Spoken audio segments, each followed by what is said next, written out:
नमस्कार मित्र आणि मैत्रिणींनो, वाचन कट्टा या यूट्यूब चॅनलवर तुमचे हार्दिक स्वागत आहे।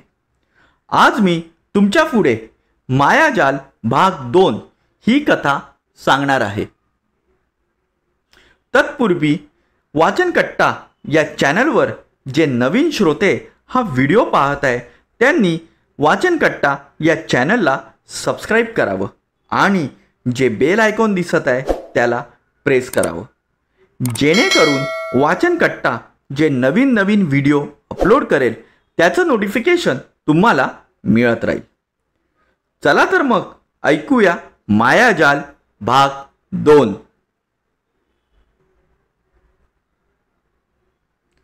दोघेही हॉस्पिटलमध्ये पोहोचतात आणि मलमपट्टी करून थोडा वेळ तिथेच डॉक्टरच्या सल्ल्यानुसार बसतात। नंतर ती मुलगी विषय काढते, माझं घर इथून भरपूर लांब आहे, तर आता मी माझ्या घरी जाऊ तरी कशी? त्यावर अशोक म्हणतो, तुझी हरकत नसेल तर आजच्या रात्री माझ्या घरी थांबू शकतेस। माझी पूर्ण फॅमिली असते माझ्या घरी, तुला तिथे कसलाही त्रास होणार नाही।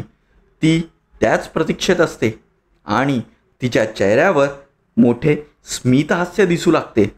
त्यानंतर अशोकच्या आधाराने ती मुलगी गाडीमध्ये बसते आणि दोघेही घरचा रस्ता गाठण्यास सुरुवात करतात। माफ करा, मी तुमचं नाव विचारायला विसरलो। मोहिनी। वाह, तुमच्या रूपाप्रमाणे तुमचं नाव देखील घायाळ करणारं आहे। धन्यवाद, तुम्ही पण खूप चांगले आहात। नाहीतर एखादा असता तर माझी मदत करण्यास सुद्धा पुढे आला नसता। अशोक विचारतो, तुम्ही कुठे राहतात? त्यावर मोहिनी आपली दैनीय कथा सांगण्यास सुरुवात करते। सध्या मी एकटीच राहते, त्या जुन्या डोंगरापलीकडे। घरावर भरपूर कर्ज आहे। माझे आई वडील एका कार अपघातात मृत्युमुखी पडले, परंतु आमच्यावर कर्ज असल्याकारणाने नातेवाईकांनी आमच्याशी सर्व संबंध तोडून टाकले। त्यामुळे मला कित्येक प्रसंगाचा एकटीने सामना करावा लागला। अशोक आणि मोहिनी बोलण्यामध्ये एवढे गुंग झालेले असतात की पाठीमागून येणाऱ्या गाडीचा विसर पडतो। तेव्हाच पाठीमागून एक हॉर्न ऐकायला येतो। अशोक त्यांची गाडी बाजूला थांबवतो आणि मागील गाडीला पुढे जाऊन देतो। ती गाडी पुढे जात असताना त्यातील गृहस्थ बोलतो, अरे काय माणूस आहे, एकटाच बडबडतो आहे आणि गाडीसुद्धा किती हळू चालवतो आहे। त्यावर अशोक विचार करतो, असं कसं बोलला असेल तो गृहस्थ? त्यावर मोहिनी बोलते, लक्ष नका देऊ आणि स्मितहास्य करते। थोड्या वेळाने दोघेही घरी पोचतात। सर्वांच्या चेहऱ्यावर प्रश्नचिन्ह दिसते, पण त्याआधीच अशोक आपल्याबरोबर घडलेला प्रसंग सांगतो। त्यावर घरातले अचंबित होतात आणि विचारतात, कुठे घडला हा प्रसंग? यावर अशोक म्हणतो, शॉर्टकट रस्ता, टेकडीच्या अलीकडे। त्यावर घरातले घाबरतात आणि म्हणतात की तिथे हडळचा सहवास आहे। अशोकने त्या गोष्टींकडे दुर्लक्ष केले आणि मोहिनीला घेऊन तो त्या घरात आला। चला, दोघेही हातपाय धुवून घ्या आणि देवाचं दर्शन घेऊन जेवायला बसा। मोहिनीने या सर्व प्रसंगाकडे दुर्लक्ष केले आणि आजाराचं कारण सांगून बेडवरतीच झोपून राहिली। आई जेवणाचं ताट घेऊन मोहिनीच्या रूममध्ये गेली तेव्हा बघते तर काय, त्या ठिकाणी मोहिनी दिसण्याऐवजी पाल दिसली। ते पाहून आई घाबरली आणि ताट टेबलावर ठेवून पळाली। अशोक अशोक करत आई ओरडू लागली। अशोकने आईला विचारले, काय झालं एवढं घाबरायला? तेव्हा ती म्हणाली, अरे मोहिनी त्या रूममध्ये दिसत नाही आहे, तिच्याऐवजी मला भली मोठी पाल दिसली। अगं आई, असेल इथेच कुठेतरी, चल दोघेजण बघू। आई आणि अशोक दोघेही रूममध्ये शिरतात तेव्हा मोहिनी त्यांना बेडवरती जेवत असताना दिसते। हे पाहून मात्र आईची तारांबळ उडते. अगं, तू इथे कशी? मी तर इथेच होती. थोड्या वेळापूर्वी तुम्हीच तर माझ्या खोलीत जेवणाचं ताट घेऊन आलात. विसरलात की काय तुम्ही? आई पूर्णपणे ओळखून चुकलेली असते. काहीतरी गडबड नक्कीच आहे. ती काही न बोलता तिथून निघून जाते.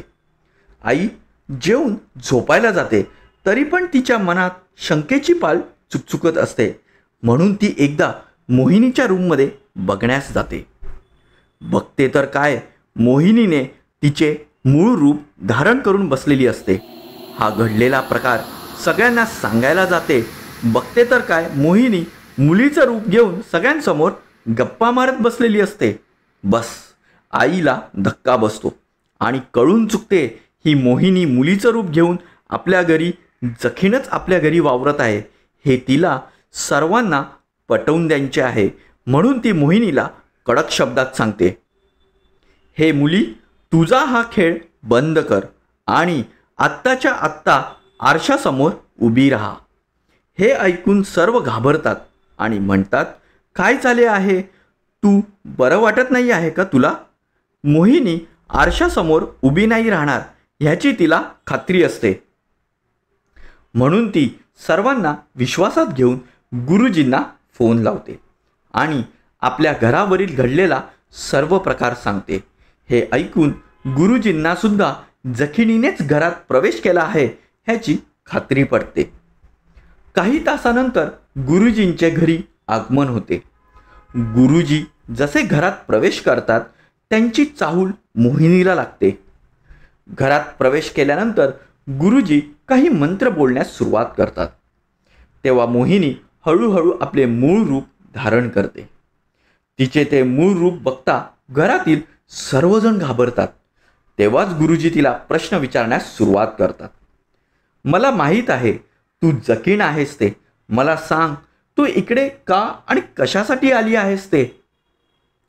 प्रथम मोहिनी काही सांगण्यास नकार देते, पण गुरुजींच्या शक्तिशाली मंत्रापुढे मोहिनी सगळं सांगण्यास सुरुवात करते.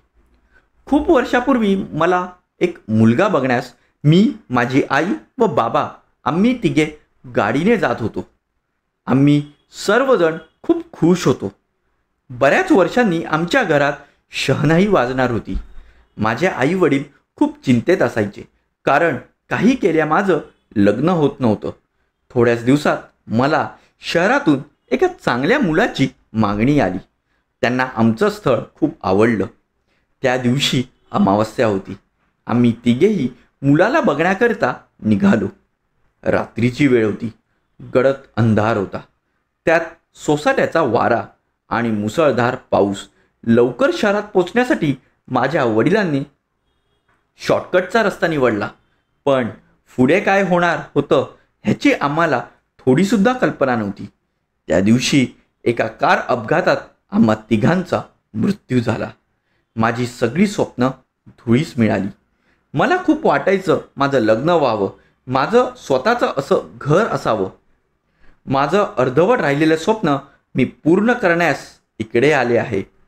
त्याशिवाय माझ्या आत्म्याला शांतता लाभणार नाही. हे बघ, तू जकीण आहेस आणि मी तुला या घरात प्रवेश करून देणार नाही. तुझं अर्धवट राहिलेले स्वप्न मी कधीच पूर्ण होऊ देणार नाही. तेव्हा तू इथून निघून जा. काही केल्या जखीण इथून जात नसते. शेवटी अशोकची आई जखीण म्हणजेच मोहिनी पुढे खूप विनवण्या करते. तुझ्या बाबतीत जे घडले त्याचा आम्हाला खूप खेद आहे. असं तुझ्या बाबतीत नको व्हायला हवं होतं, पण आता तू एक जखीण आहेस आणि तू आता कोणत्याही प्रकारचं नातं पृथ्वीवरच्या माणसांशी जोडू शकत नाही. कृपया करून माझ्या अशोकचा पाठलाग सोडून दे. एक आई आज तुझ्या पुढे भीक मागते आहे. एक आईच सर्व समजू शकते, तुझ्या इच्छा आणि आकांक्षा. हे ऐकल्यानंतर जखीण म्हणजेच मोहिनी हिला आपल्या आईची आठवण येते आणि ती अशोकच्या आईचे ऐकते आणि लगेचच ती घर सोडून निघून जाते. काही वर्षांनी अशोकचे सुद्धा लग्न होऊन तो आपला एक सुखी संसार थाटतो. तर मित्रांनो, कशी वाटली आजची कथा? जर कथा आवडली असल्यास कथेला लाईक, शेअर आणि कमेंट्स करा आणि वाचनकट्टा या यूट्यूब चॅनलला सबस्क्राईब करायला विसरू नका. धन्यवाद.